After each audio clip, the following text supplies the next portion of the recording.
কান পাতলেই রাজনৈতিক পাড়ায় নতুন গুঞ্জন। এবার যে জোড়া ধামাকা নিয়ে আসছে বিএনপি।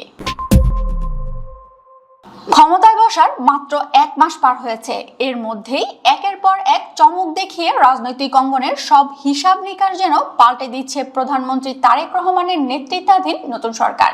28 দিনে 28টি মেগা পদক্ষেপের রেশ কাটতে না কাটতেই এবার রাজনৈতিক পাড়ায় কান পাতলে শোনা যাচ্ছে নতুন এক চাঞ্চল্যকর গুঞ্জন। কি সেই গুঞ্জন জানিয়ে তৃণমূল থেকে কেন্দ্র পর্যন্ত শুরু হয়েছে তুমুল ফিসফাস। বুধবার রাজধানীর গুলশানে বিএনপির চেয়ারপারসনের রাজনৈতিক কার্যালয়ে সাংবাদিকদের সঙ্গে এক ঘরোয়া আড্ডায় সেই গোপন রহস্যের পর্দা উন্মোচন করেছেন দলের মহাসচিব এবং স্থানীয় সরকার, পল্লী উন্নয়ন ও সমবায় মন্ত্রী মির্জা ফখরুল ইসলাম আলমগীর। তিনি এক প্রকার নিশ্চিত করেই জানিয়েছেন, চলতি বছরেই দেশ জুড়ে জোড়া ধামাকা নিয়ে আসছে বিএনপি। প্রথম ধামাকাটি হলো দলের অভ্যন্তরীণ রাজনীতি নিয়ে। দীর্ঘদিন ধরে ঝুলে থাকা বিএনপির বহুল কাঙ্ক্ষিত জাতীয় কাউন্সিল অনুষ্ঠিত হতে যাচ্ছে এবছরই। আর দ্বিতীয় ধামাকাটি হলো তৃণমূলের ক্ষমতা সরাসরি জনগণের হাতে ফিরিয়ে দিতে চলতি বছরই সারা দেশে স্থানীয় সরকার নির্বাচন আয়োজনে বিশাল ছক করছে সরকার। স্থানীয় সরকার মন্ত্রী হিসেবে তিনি জানিয়েছেন, খুব সন্তর্পণে এবং দ্রুত গতিতে এই নির্বাচন আয়োজনের ব্লুপ্রিন্ট নিয়ে কাজ করছে তার মন্ত্রণালয়।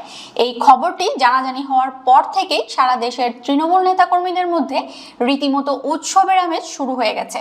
যারা দীর্ঘদিন ধরে নতুন নেতৃত্বের আশায় ছিলেন, তাদের জন্য কাউন্সিলের খবরটি সঞ্জীবনী সুধার মতো কাজ করছে। আর স্থানীয় নির্বাচনের খবরে পাড়ায় মহল্লায় এখনই চায়ের কাপে ঝড় উঠতে শুরু করেছে। আড্ডার ফাঁকে উঠে আসে পর্দার আড়ালের আরো কিছু চমকপ্রদ তথ্য। রাজনৈতিক মহলে একটি মিথ বা প্রচলিত কথা আছে, বিএনপি জনগণের ভোটে ক্ষমতায় এলেই নাকি বিশ্বজুড়ে কোনো না কোনো বড় সংকট শুরু হয়। এবারও তার ব্যতিক্রম হয়নি। সরকার গঠনের পরপরই মধ্যপ্রাচ্যে বেজে ওঠে ইরান ইসরায়েল যুদ্ধের দামামা। অনেকেই ভেবেছিলেন এই বুঝি দেশের জ্বালানি তেলের বাজার হুড়মুড় করে ভেঙে পড়বে, দাম বাড়বে রকেটের গতিতে। কিন্তু সবাইকে অবাক করে দিয়ে সরকারের জাদুকরী দক্ষতায় এবং আগাম সতর্কতামূলক পদক্ষেপে তেলের দাম 1 পয়সাও বাড়েনি, দেশে কোনো জ্বালানি সংকটও তৈরি হয়নি। বিষয়টিকে নতুন সরকারের এক বিশাল মাস্টার স্ট্রোক হিসেবেই দেখছেন বিশ্লেষকরা। শুধু তাই নয়, বৈশ্বিক এই চরম অর্থনৈতিক অস্থিরতার মধ্যেও দেশের অর্থনীতির মূল চালিকা শক্তি গার্মেন্টস খাতের দিকে কড়া নজর রেখেছিলেন সরকার।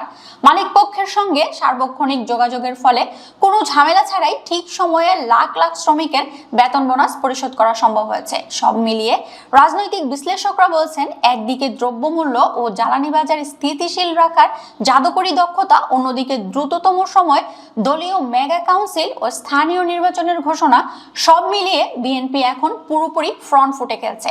মাত্র 1 মাসের এই ঝড়ো ইনিংস প্রমাণ করছে, শুধু ফাঁকা প্রতিশ্রুতি নয়, বাস্তবায়নের মাঠেও এবার ছক্কা হাঁকাচ্ছে নতুন সরকার।